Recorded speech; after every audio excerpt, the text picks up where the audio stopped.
নমস্কার।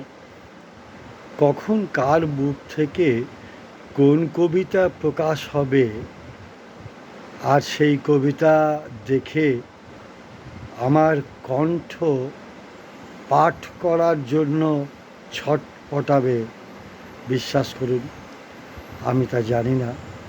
তেমন একটি কবিতা এইমাত্র পেলাম, কবি স্নিগ্ধা বাউলের কবিতা। ইতিপূর্বেও পাঠ করেছি, পড়ছি তার সেই কবিতাটি। কবি স্নিগ্ধা বাউল। কিভাবে আমার সত্যকে তুমি মুছে দিতে পারো? স্তাবকের ভাষায় যে নদী মরে যায়, তারও তো রয় জলের দাগ। কিভাবে তুমি মুছে দিতে পারো আমার নাম, যখন প্রতি সঙ্গমে তুমি ডাকো আমার ডাকনাম?